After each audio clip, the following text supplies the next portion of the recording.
Good morning and welcome to our webinar titled Policy and Funding Changes for 2018-19, What You Really Need to Know. My name is Michelle and I'm the Events Executive for ILM, and joining me online today is Bryony Kingsland, our UK Funding Manager for City and Guilds.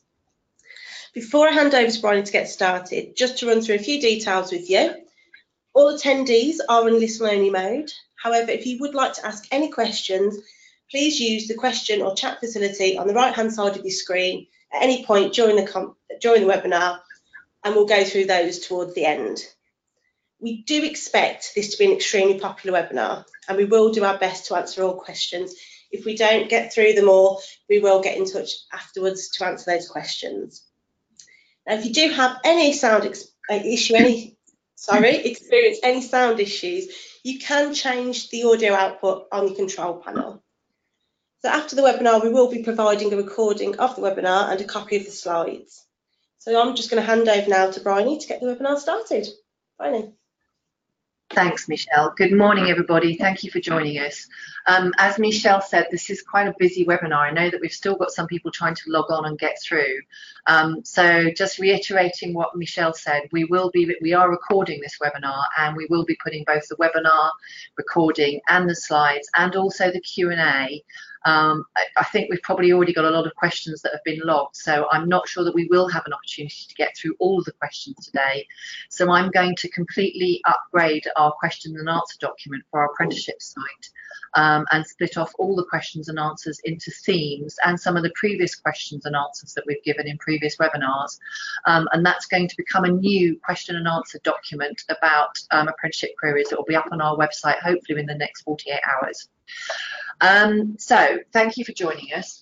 This apprenticeship funding and policy update is based on all the changes that the Department for Education and the Education and Skills Funding Agency, the ESFA, have made to the 2018-29 apprenticeship funding rules and performance management rules, and a few other documents as well, which I'll get onto in a moment. So there is actually an awful lot to get through, so I'm not going to hang around, because having now gone through all of the documents and compared them to last year's and also looked at the changes document that the ESFA flagged, I want to make sure that we've got plenty of time at the end of today for you to ask questions, because there are quite a few changes and I'm sure that you will have a lot of questions about it. So I'll just move on and show you what we're going to cover today. Oh, now having that thing there.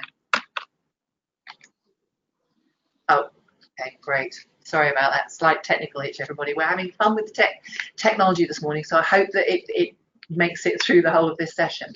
So these are the changes and clarifications subjects that we're going to cover today.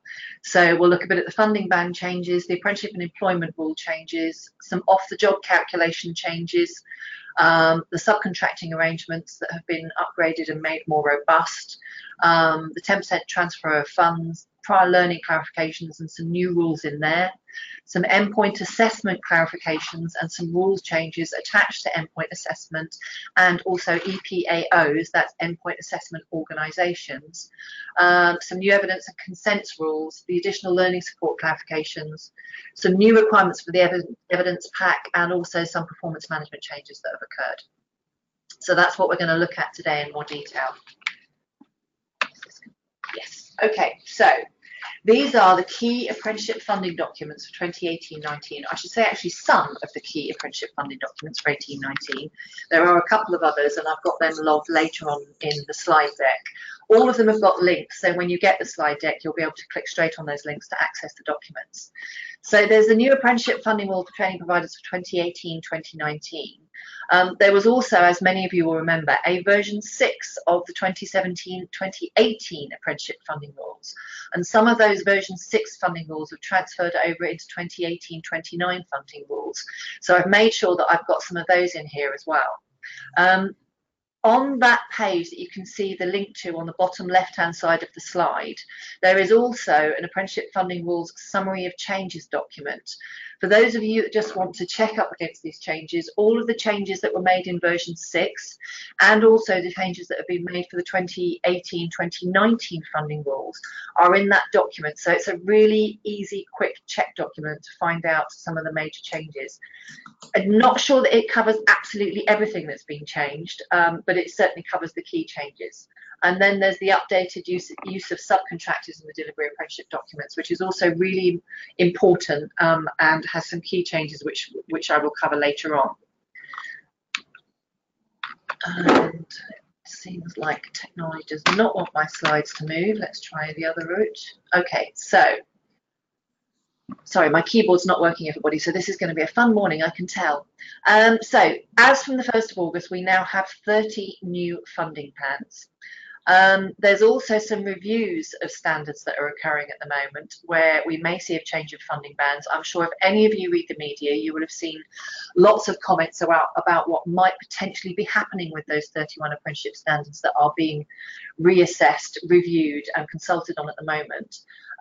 But IFA have said it's unlikely they will publish anything on the review of those funding bands until later on this year, so we're looking probably end of October, November maybe. I don't think there's any point in making any suppositions about what might and might not happen, because I know a lot of the trailblazer groups at the moment are talking to the IFA about potentially what might or might not happen with those reviews of the funding bands for those 31 standards. So just to be aware that 31 standards are being reviewed. That link to at the bottom does take you to the page which shows that, and you can also go on to the Institute for Apprenticeships website, and if you put in their search function reviews of apprenticeship standard funding bands, that brings you straight to the page on the IFA, so you can see which ones are being reviewed.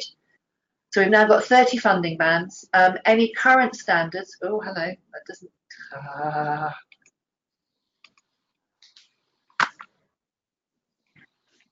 thank you, Michelle. I think that was you doing that for me. Thank you. Current standards will stay in the funding band they're presently in. It's only newly published standards that were published after the 1st of August that will be allocated to one of the new 30 bands. And those bands apply from this point forward. So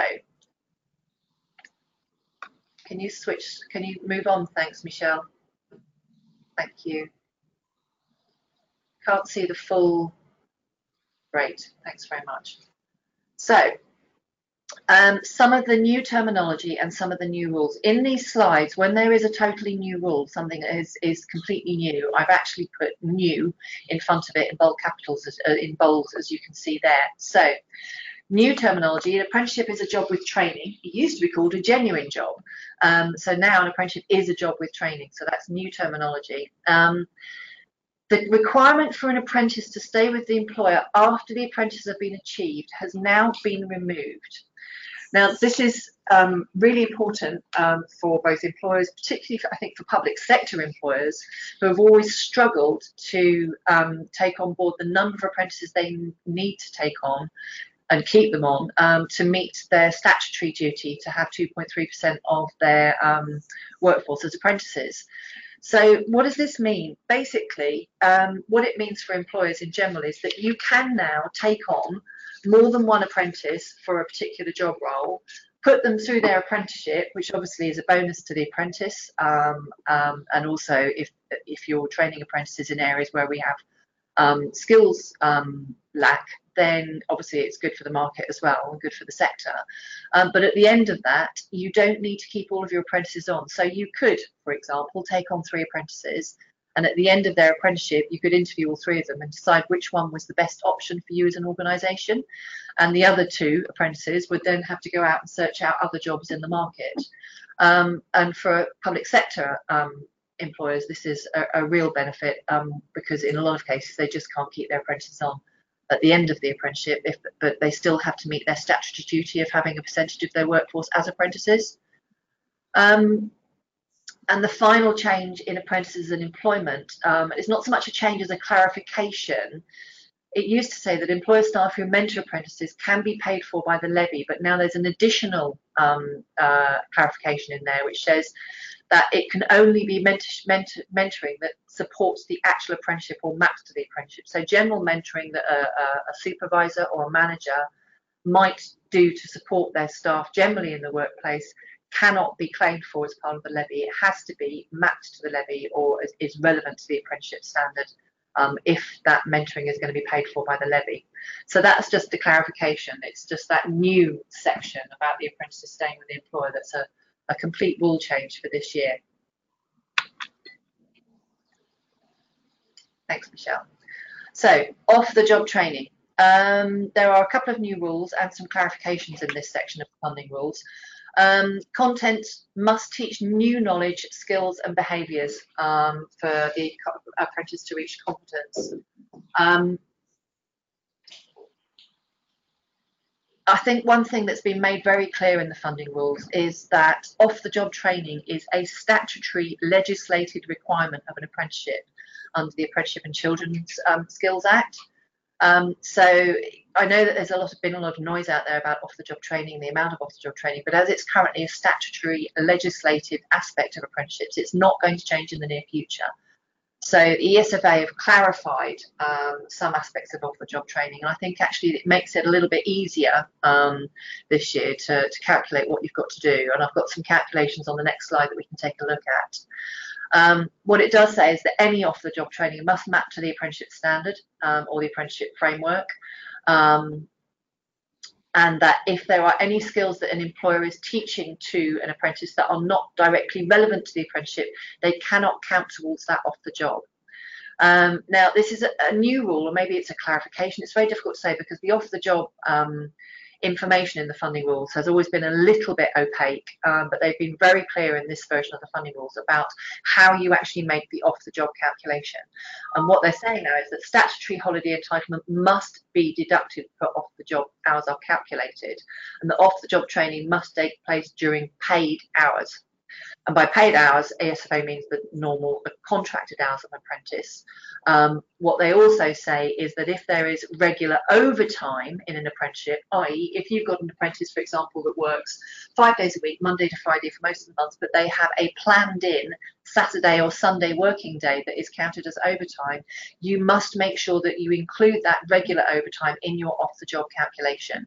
Irregular overtime that happens as part of a project or just off the cuff because there's extra workload or something that needs to be finished, that doesn't need to be counted, but regular planned in overtime that is part of the learner's contract or the apprentice's contract has to be included in your off-the-job calculations.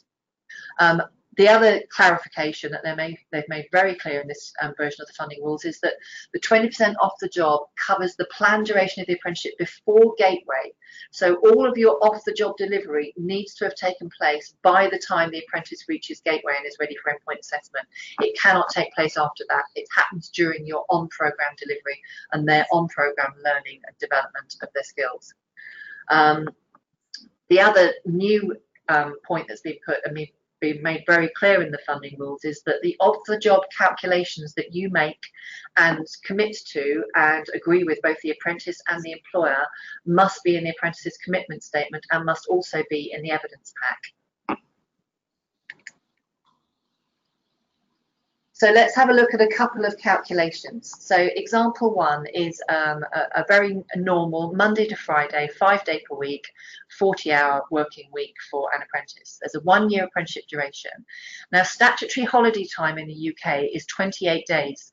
That's if your apprentice or your employee has 20 days holiday. You also have to add in the 8 days holiday that are given as bank holidays, so the August bank holiday, the May bank holidays, etc. That actually amounts to 5.6 weeks. So in this particular case, the calculation would be 46.4 weeks, so that's 5.6 weeks holiday deducted from 52 weeks, times the 40 hours that the apprentice does, times 20% would give you 371.2 hours off the job in an apprenticeship which is taking place over the course of 1 year, so a 12-month duration apprenticeship. Example 2 is a slightly more complex version of off-the-job calculation. This particular apprentice works 7.5 hours, 5 days a week, but they also do 1 paid Saturday per month as overtime as an aspect of their employment contract. So that overtime, because it happens every single Saturday and is in their employment contract and is paid for, you would have to include in the off-the-job calculation. This apprentice is doing a 2-year apprenticeship duration, so 24 months, 28 months, whatever it is you decide and agree on with the apprentice and the employer. If you minus the statutory holiday of 56 days, that's 11.2 weeks, so that's your holiday over the entire 2 years for the apprentice, and factor that into the calculation, that's 92.8 weeks times the 37.5 hours that the apprentice does, times 20%, plus the 24 Saturdays that the apprentice might do as part of their off the job and their overtime, which equals 36 hours. That's a total off the job of 732 hours over a 2-year or a 24-month apprenticeship for someone who's also working 1 regular Saturday per month. So I hope those calculations help you understand exactly what you've got to do and how you can deduct statutory holiday time. Obviously, if the apprentice had 25 days holiday, then you'd be looking to deduct statutory holiday time of 33 days, because that'd be their 25 days plus their 8 days bank holiday. So you'd be looking at 6.8 weeks then that you'd have, no, 6.6 weeks that you'd have to deduct as part of a 1-year apprenticeship. If they had 25 days holiday. So making sure you know what the statutory holiday is that your employer gives to the apprentice is really important in that off-the-job calculation. And then adding on the 8 days bank holiday that we get each year that are statutory days.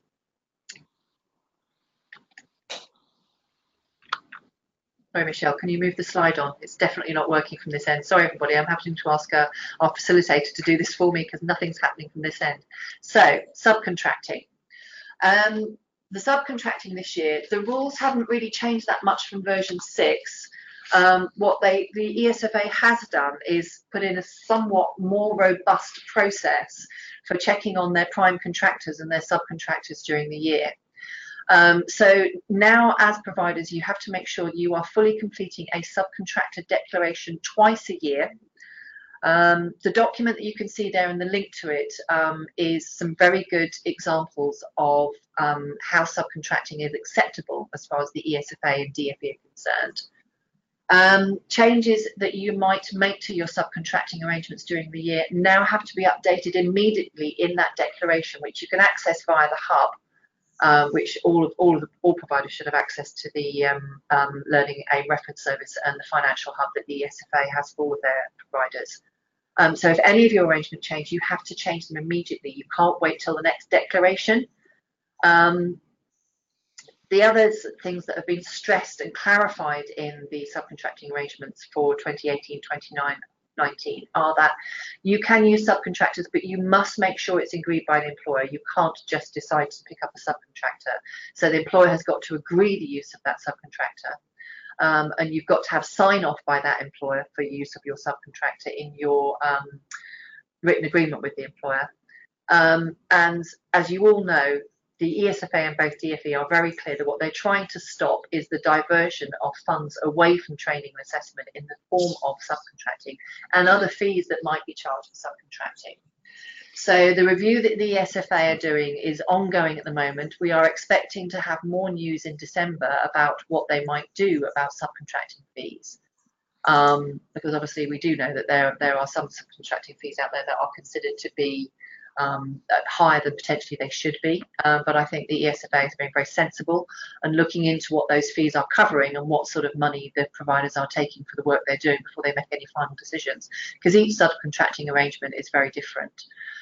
So hopefully by December or January of next year, they will be giving us some more information about any further rules they might be including re-subcontracting and the fees that are charged by the prime contractors.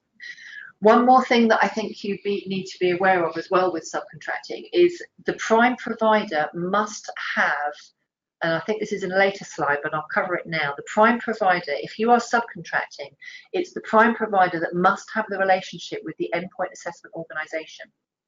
So if you are a subcontractor and your relationship is directly with the endpoint assessment organisation, and you're delivering full apprenticeships, for example, to one employer on behalf of a prime provider, it's now your prime provider that has to have a relationship with the EPAO, the endpoint assessment organisation.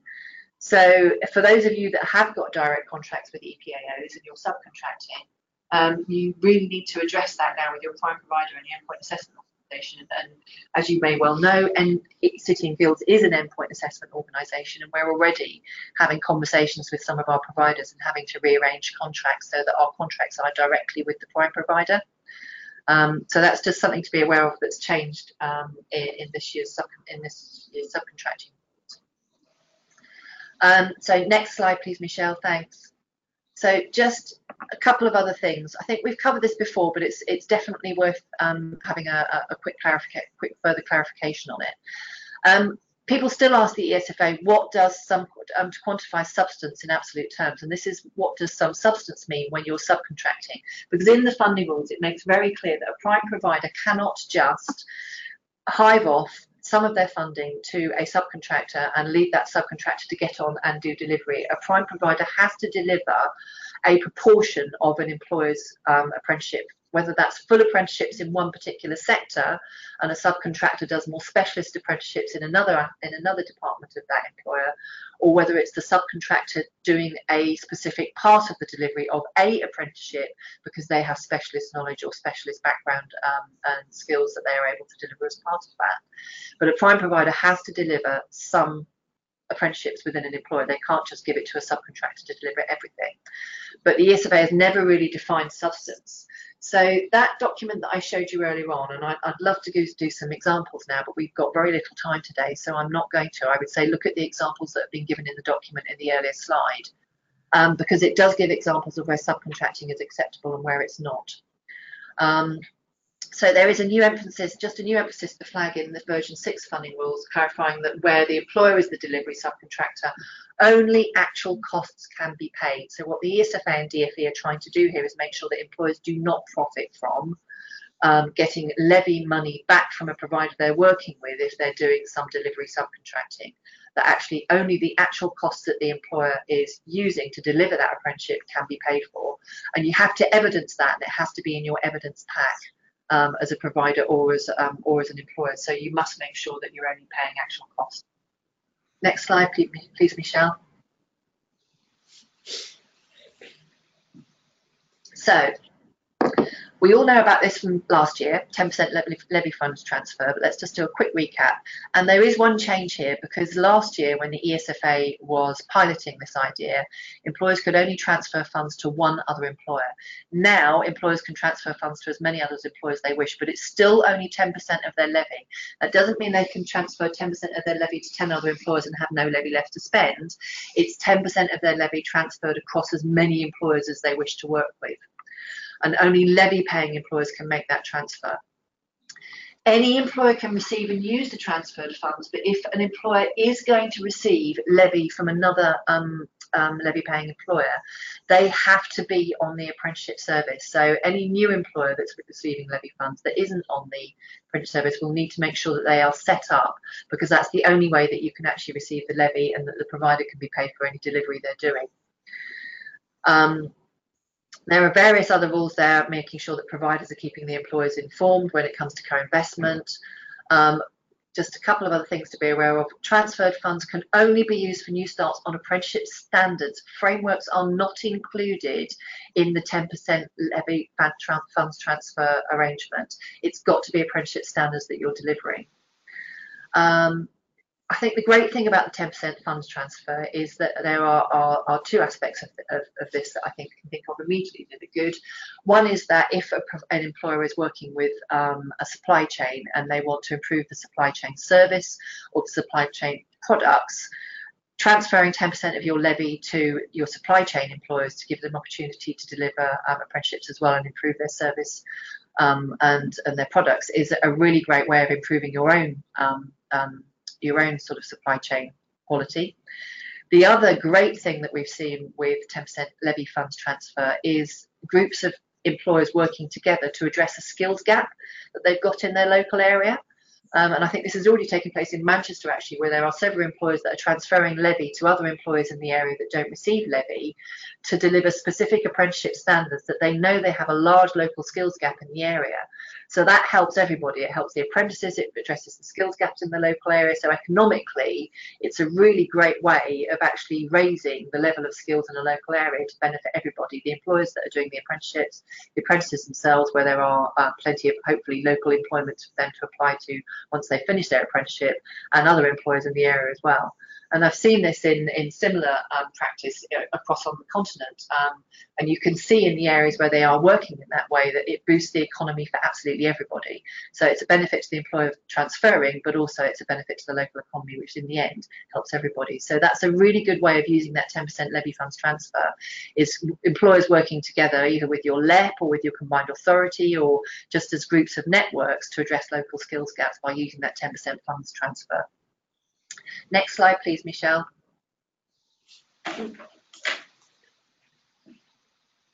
Thank you. So prior learning. So there's been some clarifications on prior learning put into this year's funding rules. So I'm going to go through them in a little bit more detail, because it has been sort of clarified and upgraded as well. So as we know, funds must not be used to pay for learning or skills the apprentice has already attained. That's the same with any qualification or programme that a learner is on. But the new aspect of this is where you're accounting for prior learning, which would mean the duration would be less than 12 months or fail to meet the 20% of the job requirements, the apprenticeship becomes ineligible. So if you have got an apprentice doing a 12-month apprenticeship, but they've got prior learning, which means you have to reduce the timeline of that apprenticeship to less than the 12 months, you can't run that apprenticeship with that learner. So this is difficult where you've got apprenticeships that have a duration of 12 months, because if your apprentice has already got a proportion of that, unless you think that apprenticeship really deserves 15 months or similar, then you're going to struggle to actually go forward with that apprenticeship, because it won't meet the 20% off the job requirement. It won't meet the minimum 12 months duration that every single apprenticeship must meet. So as providers and as employer providers, you've got to account for any prior learning, reduce the duration, the content and the price where appropriate, and still make sure that apprenticeship meets the 12-month duration and you can still do the full 20% off the job that will be required. If you can't do that, then you can't move forward with it. And this aspect, the prior learning, is in the performance management rules and the new document that the ESFA has flagged for this year, which is how they're monitoring the funding rules this year. Prior learning is one of the aspects that they are going to be monitoring, and they will be looking at this when they come in and do audits. So you must make sure all of the evidence that you've got to account for prior learning, how you've taken it into consideration, how you've reduced the duration, the content and the price where appropriate, all of that information has to be in the evidence pack for the auditor, the ESFA auditor, to check when they come in. So the things that you need to look at there with prior learning are previous work experience, previous apprenticeships, and any prior education or learning programs the apprentice has gone through that might contribute to the knowledge that they may have to accumulate as part of their apprenticeship. And I think this is one to be very, very aware of, because it is an ESFA audit aspect for this year. So it is something they're going to be looking at, and you've got to be very clear that you know exactly what your learner has done previously and whether it needs to be taken into account when you're setting up that initial apprenticeship. Next slide, please, Michelle. Thanks.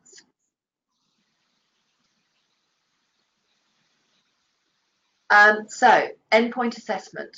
There are some changes here, and actually one of the changes is that a particular line in the apprenticeship funding rules has now been transferred over into the document you can see on the right-hand slide there, the right hand of the slide there, which is the conditions for organisations on the register of endpoint assessment organisations.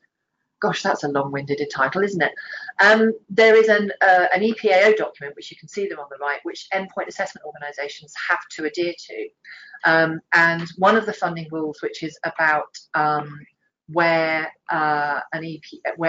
resits are required, and the cost of a resit for EPA can come from the levy. Now that second paragraph there, endpoint assessment resits, cost from resits can come from the levy.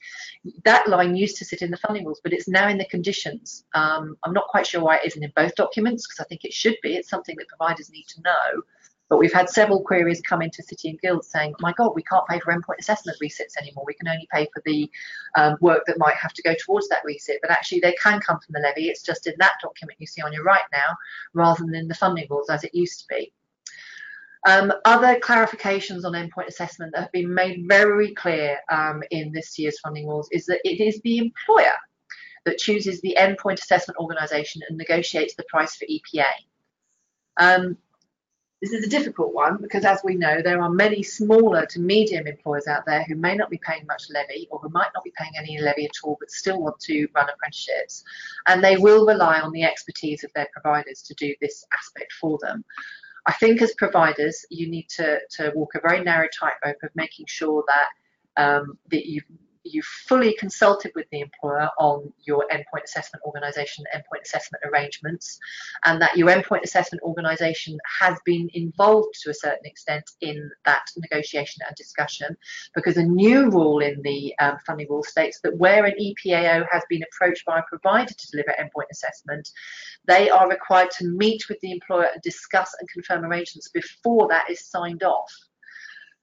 So this puts a great strain on endpoint assessment organisations, because obviously it means we have to come out and meet every single employer that we might be working with as part of a provider. So I think the use of Skype meetings and telephone meetings and conferences is going to be very important in this, because endpoint assessment organisations, the investment we've made into endpoint assessment is fairly extensive already. So having to put in more investment to make sure we meet every single employer is going to need definitely the use of Skype and the use of teleconferencing to sign things off. But your EPAO must have had contact with the employer and agreed with them and you and confirmed the arrangements for endpoint assessment before everything is signed off.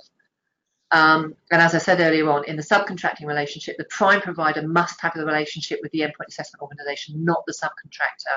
So any of our prime providers that have got subs with direct relationships, we will be talking to you in the near future about making sure our relationship is directly with you. And any prime providers out there must make sure your subs don't have the relationship with the EPAO. And the contract between the endpoint assessment organisation and the provider clearly states that the endpoint assessment organisation is delivering the endpoint assessment on behalf of the employer. So in this particular case, the EPAO is not a subcontractor of the provider. You, as a provider, are acting as the ESFA's agent in passing the payment to the EPAO. So if there's any of you concerned there about subcontracting arrangements with endpoint assessment organisations, you don't need to do that, because we cannot act as your subcontractor. You're acting as an agent of the ESFA in those particular cases. Over the next slide, please, Michelle. Oh, one more thing about endpoint assessment. There are a couple of extra lines in the funding rules for this year stating very clearly that where you have the name of the endpoint assessment organisation, you must make sure that you are including in your ILR information as soon as possible. The reason for this is because the ESFA is trying to make sure that the data that they've got for apprentices needing endpoint assessment is shared, and it's very basic data. It's literally just the number of endpoint assessments that will be taking place and approximate dates for those with endpoint assessment organisations, so we can make sure that we have enough resources in place to meet the needs of those particular employers and providers when an EPA takes place. And we've still, even now, and I know other endpoint assessment organisations are facing this, have providers and employers come to us and say, can we do EPA next week? And the reality is, with the endpoint assessment expanding now, that we do need a certain timeline to make sure that we can meet your dates. So the sooner you actually book your endpoint assessment and the sooner you put that information into the ILR, the more ready your endpoint assessment organisation is going to be to deliver when you want them to, and booking as far ahead as possible makes it much easier for us to organise those dates.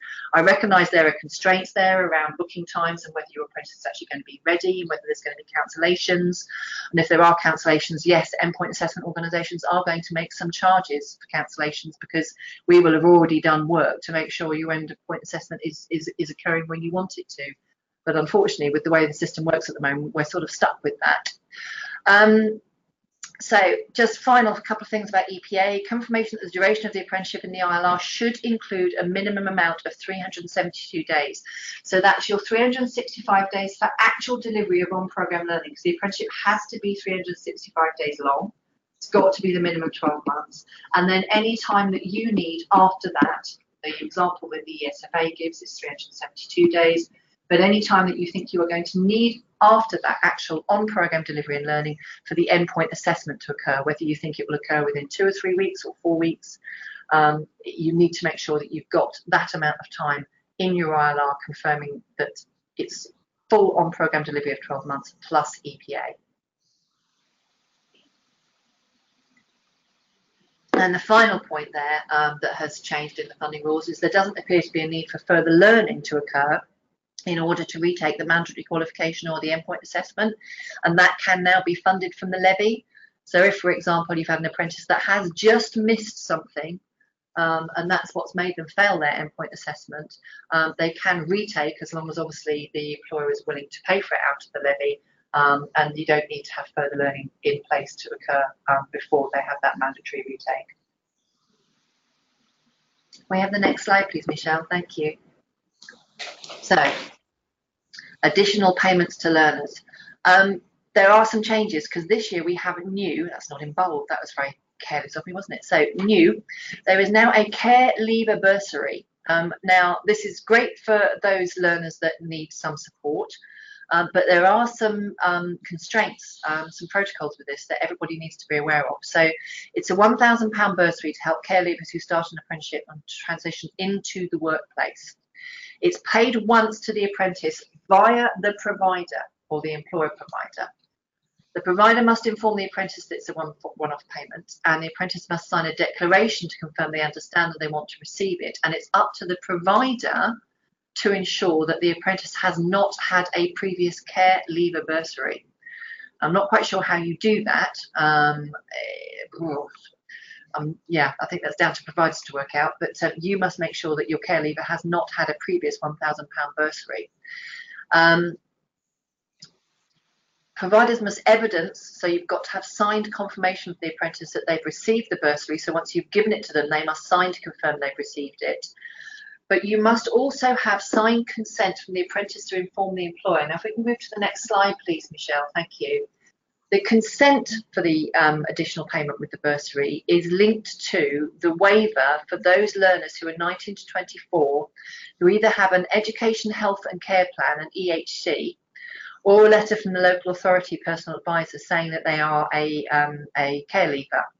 Now, if your apprentice does not want their employer to know that they are a care leaver or that they have an EHC, you cannot tell the employer. But what you also then are stuck with to a certain extent is the waiver that the employer gets if they're a small employer with less than 50 employees.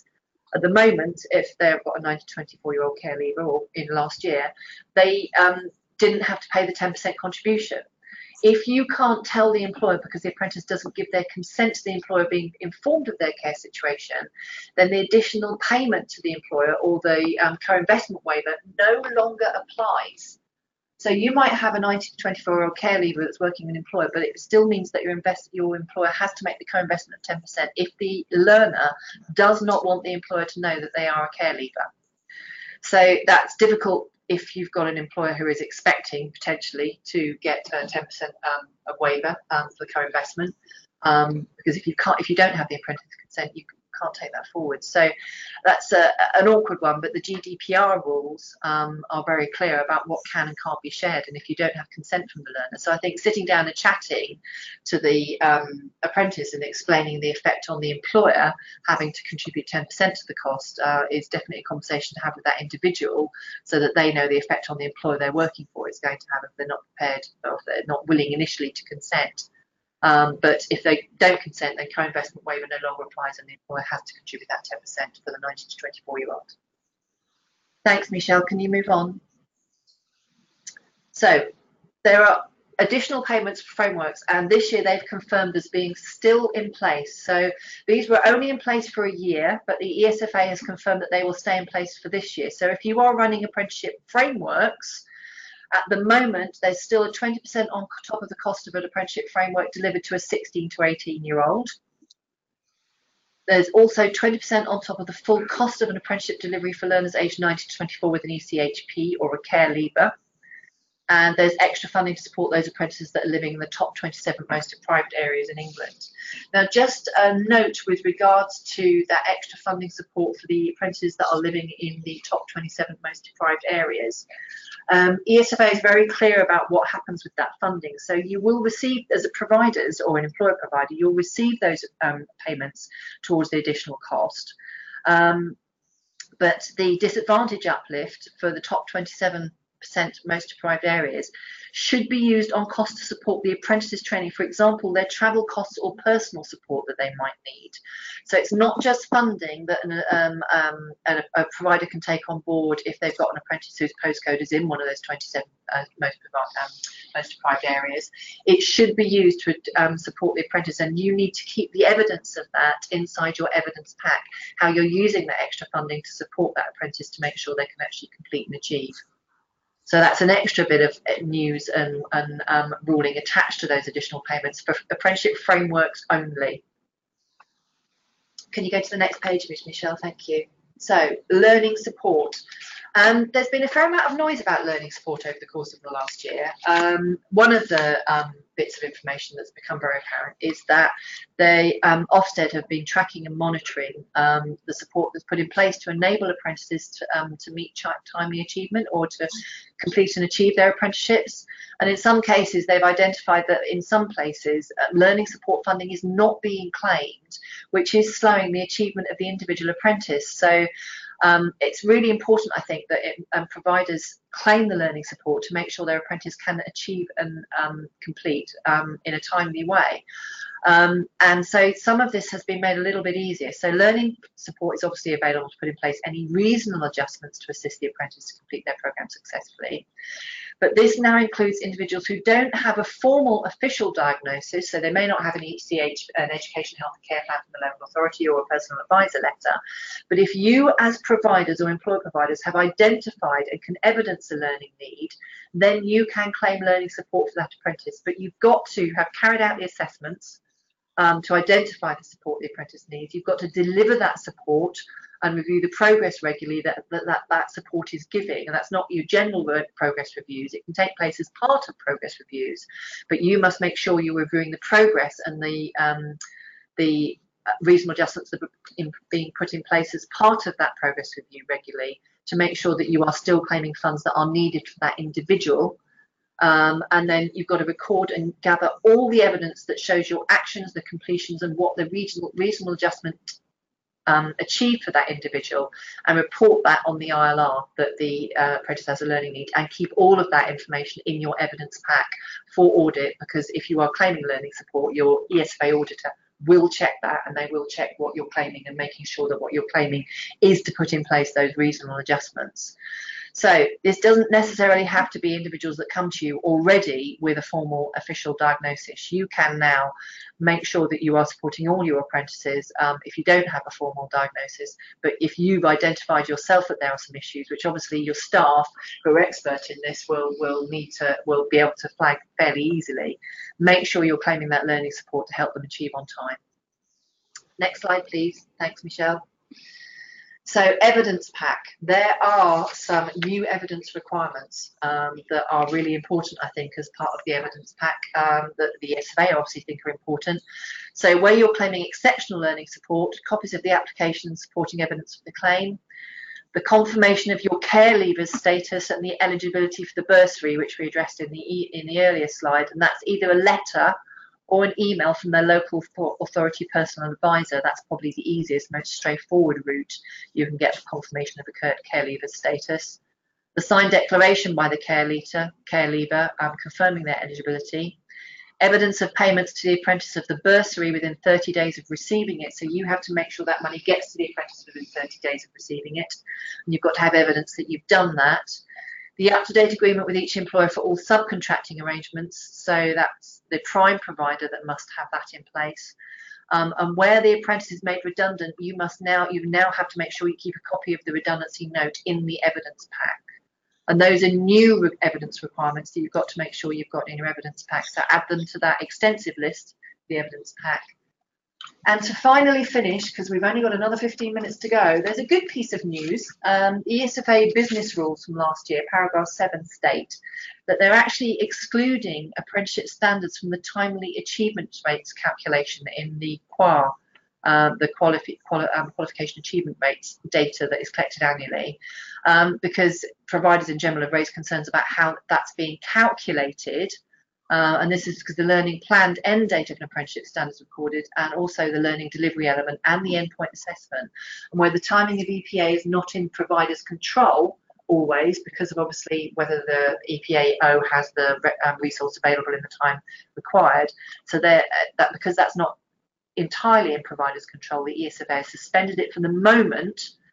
Once they've worked out a way for providers to record that, then they will reintroduce that into the qualification achievement rates. I would presume from that last paragraph that the ESFA will be looking to make a change to the ILR data that providers record about reaching gateway at some point during the course of this year, to enable them to then track those timely achievements for standards as well.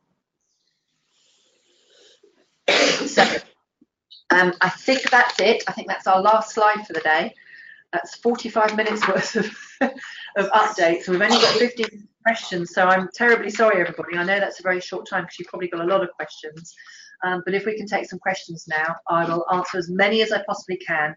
For those that we can't answer, they will be attached to this set of slides in the recording in a Q&A document. And our new regularly updated Q&A document is going to be available on our apprenticeship website within the next 48 hours, and that will be questions put in place under a theme. So there'll be an EPA theme, an on-program theme, a funding rules theme. Whatever we can do, we will make sure that we'll break it down so it's much easier for you to find answers to the questions you might have. So do we have any questions, Michelle? We do. I have sent you some through. If you want to look in the chat, you should be able to see them there. All right. Oh, questions. Here we go. Let's see if we can. Oh, hello. Hang on. Excuse me. There we go. Sorry, everybody. I've got my glasses on today, and I'm difficulty reading from this far away. Yeah, that would be great. Thanks, Matt. Okay, so if we just scroll up to the top of that. Okay, so mentoring to sign off workplace evidence in logbooks should be covered. Yes. So basically, any mentoring that's taking place in the workplace, if you're evidencing that in logbooks, then yes, logbooks are a great way to evidence workplace learning, particularly if it's off the job. So yes, and so mentoring to sign off workplace evidence, if it's applicable to the standard, Chris, then yes, you've got to make sure that any mentoring in the workplace is applicable to the standard. So if the mentoring taking place by a workplace supervisor or manager links to the standard or is mapped to the standard, then yes, you can put that in the logbooks and you should be getting that signed off as well. I hope that answers that question. All right, sorry everybody, I'm not reading the questions I asked you. So the question from Chris was, mentoring to sign off workplace evidence in logbooks should be covered. And I think that's the mentoring by learners, supervisors and managers in the workplace. And hopefully I've just answered that, saying it should be mapped to the standard. Next question is, can you please clarify sickness? Does this have to be covered with off-the-job hours? Now, there is a big section in the funding rules about time away from an apprenticeship. If it's just general sickness, the funding rules makes it very clear. If the apprentice is only off for a short period of time, 3 or 4 days a week or a couple of days, you don't take that into consideration when you've calculated off the job. However, if the apprentice is off for a certain period of time, then you would probably want to make a break in that apprenticeship, and there is a whole section in the funding rules about breaks in apprenticeship. So if, for example, the apprentice is off on long-term sick for longer than a couple of weeks, then you would want to make a break in the apprenticeship, and obviously you need to take off-the-job hours into consideration when you make that break. But when you say does this have to be covered with off the job, if the apprentice is off for a couple of days, you would have to make, we've discussed this previously, you'd have to make some sort of contingency plan. It's one of the things that we've discussed in previous webinars, is making sure that you don't put all your off the job learning towards the end of the apprenticeship, because then, for example, if the apprentice was ill for a couple of weeks and you've got 2 less weeks to actually fit you off the job in, you might find you're running up against the deadline of when you've planned for gateway and timely completion, because your apprentice is off sick and you can't complete all your off the job. So generally, I mean, my advice would be do your off the job as early as you can in the apprenticeship to give yourself time to complete it. So if there is sickness, then you've still got time to complete all the off the job before the apprentice's gateway comes up. But you can't remove or reduce off-the-job training hours if there is sickness in the apprenticeship. You've still got to deliver all of them. You've just got to fit it into less time because your apprentice has been off sick. The next question says, the rules don't say company-specific holiday leave entitlement can be deducted, just statutory leave of 28 days. Can you confirm which paragraph in the rules you believe says anything about statutory leave can be deducted from the off-the-job calculations? Jade Turner. Hi, Jade. That's a very good question, actually, and I hadn't really thought about that because it doesn't say in the funding rules. I'm just assuming. So I think I'm going to have to come back to you with that one and clarify that with the ESFA, because statutory leave entitlement is just 28 days per year. I'm presuming that ESFA means it's the company holiday leave plus your statutory holiday, which in some cases would make it 33 days. But you're right, I may well be wrong. So what we'll do is we'll clarify that, and I'll include it in the Q&A to make sure that it is just statutory leave, and that you wouldn't actually, in the case of an employer that pays 25 days holiday, that you would still only deduct statutory leave, not the full 33 days if they paid 25 days holiday. And I'll come back to you on that one. The next question is, what is the actual definition of regular overtime? If the learner completes ad hoc, how do we allocate as regular overtime? Alison, that's from Alison. Alison, I think with this, if it was me, I would take it as overtime that was logged as part of the apprentice's employment contract. So if their employment contract states that they will need to do regular overtime to cover this, either an evening or a day at a weekend, or there might be regular overtime over a period of time during the summer, for example, which you sometimes get in hospitality and catering and in those industries that are affected by seasonal busy periods. So if it's in the apprentice's employment contract, or you know that employer is running regular overtime with a series of apprentices over a long period of time, 6 to 8 months, that's being logged, then I think you would have to take that into consideration. But there's a case of judgment here. But I would stick it to, if it's in the employment contract, then it has to be included as part of the off-the-job calculations. I hope that helps. Next question is, if gateway is 21 months and endpoint assessment date is 24 months, is the OFK hours calculation on 21 months or 24? I think you mean off the job hours. So if gateway is 21 months and endpoint assessment is 24 months, the off the job hours are calculated in the 21 months, not the 24 months. So if your on program delivery takes place over 21 months, but you know that your endpoint assessment is not probably going to take place until 24 months because either you've booked late or your endpoint assessment organisation is not able to supply an external endpoint assessor within that time, then it's the 21 months that is your off-the-job calculation. It's the time that the apprentice spends on programme up until they reach gateway that you use for your calculation. It's not the time you might have after that you're waiting for endpoint assessment to take place. Next question, if a small employer receives levy from a levy payer, would the receiving employer pay the full negotiated price from this or just the 10%? No, it's the full negotiated price that transferred levy funds pays for. It's not the co-funding. However, if during the course of it, because co-funding or transferred levy money is only transferred for a year. So if at the end of that year that money isn't fully used, it would run out and you'd have to start again over the next year. This is what it states in the funding rules. So if, for example, the employer that was transferring the money was not prepared to transfer any money during the next year, then that non-levy paying employer that received the transferred funds would need to contribute the 10% at a later date.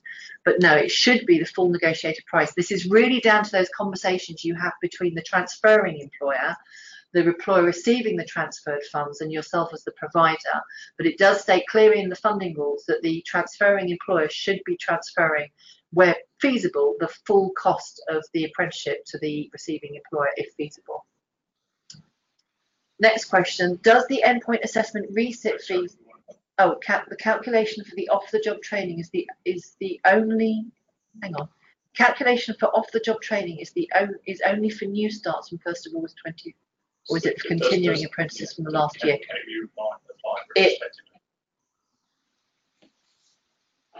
Good question, Marissa. I will ask again with the ESFA and double check whether the new you need to deduct holiday pay is from 1st of April this year or whether it's from 1st of August. I would assume, as the funding rules in this particular version run from August 2018 to July 2019, that it applies for apprentices that started as from the 1st of August. But I will double check, and if there's any change in that, we'll put it in the Q&A. So a question from Keely, does the endpoint assessment resit fee still need to come from the 20% of the levy reserved for endpoint assessment? Yes, it does, Keely. It has to, if the employer and the endpoint assessment organisation and the provider need to negotiate a cost for resit if it's going to be required, and they think it's going to be required, at the point that they negotiate the whole of the levy cost. So yes, it still needs to come out of the 20%. It can't increase that 20%. Comment from Tim Buchanan. Interesting, isn't it, where a college has 40 learners in engineering, for instance, as we have 2 apprentices, of course, we will be working with the EPAO that the college is working with. It is nonsense for us to have a different endpoint assessment organisation.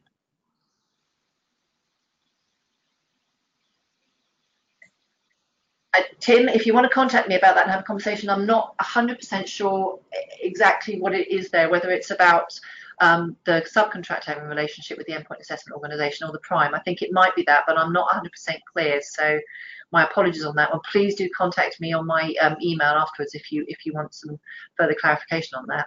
Next question, if the apprenticeship is delivered at the funding cap, can the endpoint assessment resit fee still be paid from the levy account? No, because you've actually used up the full amount for the resit. So what you would need to do there, Alex, is actually negotiate with the employer for more money than the funding cap to pay for the cost of the resit. The employer would potentially have to pay for that. City and Guilds requires a 3-month lead-in between application of EPA and the provider and the actual endpoint assessment itself. John, thank you for that quote. Yes, where possible, the more, as I said earlier, the more time that you can give your endpoint assessment organisation to organise resources, the more likely it is you're going to get the date that you need. And much like a provider needs to make sure that they've got enough tutors to deliver an apprenticeship at the beginning of the year, we need to make sure we've got enough external quality endpoint assessors to do the work that we need with the organisations that we're working with to deliver endpoint assessment.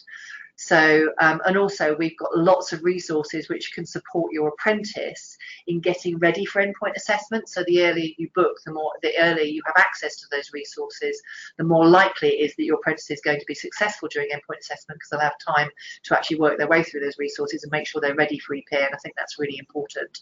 So yes, the more time you can give us, the better. And the earlier you put your endpoint assessment organisation to the ILR, the more likelihood we have of actually being able to plan for the amount of endpoint assessments we're going to be doing across a sector, because the ESFA will be able to flag to us where we might be an endpoint assessment flagged as a particular type of apprenticeship standard will be EPA. So next question is, I assume the resit can only come from the levy where the full cap hasn't been. Yes, so it's a similar question, Michelle, to the one above. Yes, it's got to come out of the full levy. Next question above it, is the gateway meeting to take place after the last date of the practical learning period? Yes, so gateway is when your apprentice has finished learning and they are ready to take their endpoint assessment. And in gateway there are sometimes checks that need to be carried out to make sure that your apprentice is ready, and you also have to agree gateway that the apprentice is ready with your employer, and you have to let the endpoint assessment organisation know that the gateway requirements have been met. So yes, it would take place after the practical learning period is completed. So we've got a question here. I am a subcontractor. The employer has clearly shown a preference to use City and Guilds as the EPAO. The main training provider is not a City and Guilds centre. Do they have to be access to your endpoints? So basically, as the employer has made the choice that City and Guilds will be the EPAO, the main training provider has to contract with us, because that's the employer's choice, Jill. So yes, and if the employer does, and as the employer now has to sign to say that they agree to the main providers paying City and Guilds as the EPAO centre, yes, it's really the employer choice that matters here, and it's the employer that makes that choice. So the main provider needs to contact us on behalf of the employer if the employer doesn't want to themselves, to have that conversation about setting themselves up as an EPA provider with ourselves. Next question. Are there any changes to the funding for functional skills? Not at the moment, Liz. We know obviously the functional skills reforms are due to come in 2019. We don't know what the funding is going to be attached to that at the moment. We're waiting to find out. There should be some news about that probably later on this year or early next year. So as soon as we know, and as soon as the sector knows, we will obviously let that information out there. But we don't know anything about that at the moment, but it's certainly not changed for this year. And the final question, because we've actually reached 12:31 and I've still got a lot of questions to get through, so I'm sorry everybody, I can't reach all of them. Is there any rule on how old prior learning evidence can be? Oh, Sarah, no, there isn't as far as I know. I think that's really down to providers to discuss with the particular learner and whether they think the prior learning is actually still relevant to the current apprenticeship. There used to be a 5-year rule, but that's not in place anymore. So we'll ask about that, and I'll see if there's something we can find out from the ESFA. I think we're probably likely to get the sort of answer which is probably down to the provider's judgment on how well that knowledge is embedded within the particular learner. But I'll ask, and we'll include that in the Q&A. I'm sorry, everybody, we've reached 12:32, so we've actually gone over time and there's still a lot of questions to cover. So we will make sure that they are in our Q&A document, which should be up on the site by early next week. And that will be a new document split up into themes, and we will keep adding to that document. It will always be up on our site. When we get new answers and new questions, we'll add that to that document, and there'll be date times, so you'll be able to see when there are new questions coming in. And hopefully we'll be able to have some sort of flag on the website which flags when we've got new answers to Q&As, to questions that you might be asking.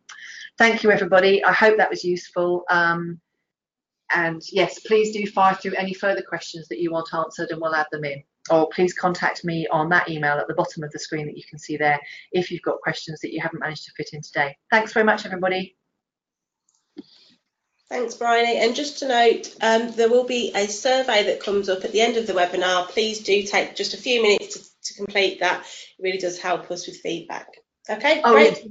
With that survey, everybody, just one more thing. We've asked in the survey what sort of webinars you might like to see us doing going forward.